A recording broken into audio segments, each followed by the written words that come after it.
Welcome back to Hey Kentucky. Now, the recent destruction of hemp crops in Lexington put it back in the headlines. So tonight, our friends from the New Circle Circular decided to take a look at the issue of hemp in Kentucky, and here's what they found.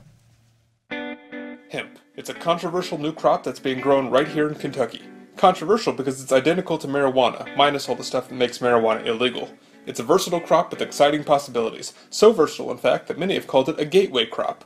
So everyone should grow this stuff, right? Well, actually you need special permission from the government to grow it. Here, maybe this will help.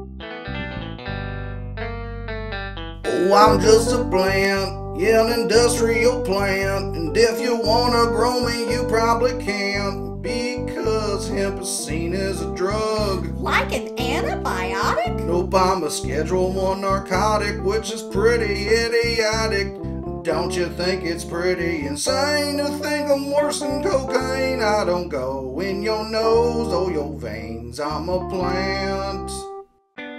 Since that video didn't answer all of our questions, we decided to talk to the Agriculture Commissioner, Ryan Quarles. What's the difference between hemp and marijuana? The technical definition that separates the two out is the amount of THC content that industrial hemp has. Anything over 0.3% is considered marijuana, and anything under 0.3% of 1% is industrial hemp.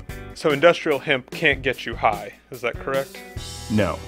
Karen, can we cancel my 3 o'clock? So what are some things that we can do with hemp? Unlike many other crops grown in Kentucky, industrial hemp has a long list of applications. And what really kind of makes it unique is that you grow it differently for what the end product will be. And so right now we can broadly define the 3 categories of industrial hemp products. Number 1 is fiber. Fiber applications right now range from everything from concrete to injection molding that we hope to connect with our automotive industry here in Kentucky. The second category is the seed. The seed has a high protein content. We have some farmers, particularly in central Kentucky, focusing on the seed, and that can be used from anything from protein shakes to makeup and other applications. And then the third category is the pharmaceutical / nutraceutical purpose of the plant. So it's not just for hippies, it's also for grown-ups as well. That's good to know. I know we talked about hemp not necessarily being dangerous as a drug, but if it were to fall in the wrong hands, I feel like it maybe could be dangerous. For instance, a regular person with hemp, it's not dangerous, but Steven Seagal wearing a hemp bracelet, all of a sudden it becomes life-threatening. Are there any measures in place to make sure that Steven Seagal can't come here? Well, we want to make sure that people don't whisper throughout all their interviews, and so, but you know, Steven Seagal is a sworn law enforcement officer, so you know, he's somebody that we could probably trust. But we make sure that we do a vetting to make sure that all of our program participants are not only professional, legitimate, but are also not washed up B-list actors as well.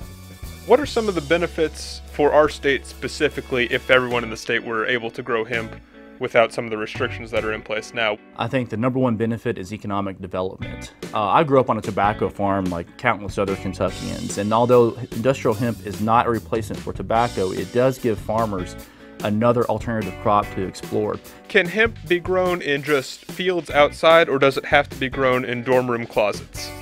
Well, we prefer it to be grown like other crops, which is outside, especially if we're going to have our fiber and grain market continue to be explored. It needs to be open acreage. Now, we do have a lot of hemp growers growing it inside the controlled greenhouses. I saw online we had to dispose of some hemp earlier this year because of the THC levels were a little bit too high. Maybe in the future, we think about just selling that to Colorado instead and making money off that way? I mean, they'll smoke anything. No, we are proud that in Kentucky that we have not commingled our industrial hemp research with its cousin. A lot of the hemp producers in Colorado are actually looking to come to Kentucky because we run the program only on industrial hemp purposes. We did have to destroy a very, very small percentage of hemp a few weeks ago. This is a routine practice for us. This is not an isolated event. And we want to make sure that our program has integrity. And until things change on the national level, we have no choice but to enforce the law at the Department of Agriculture.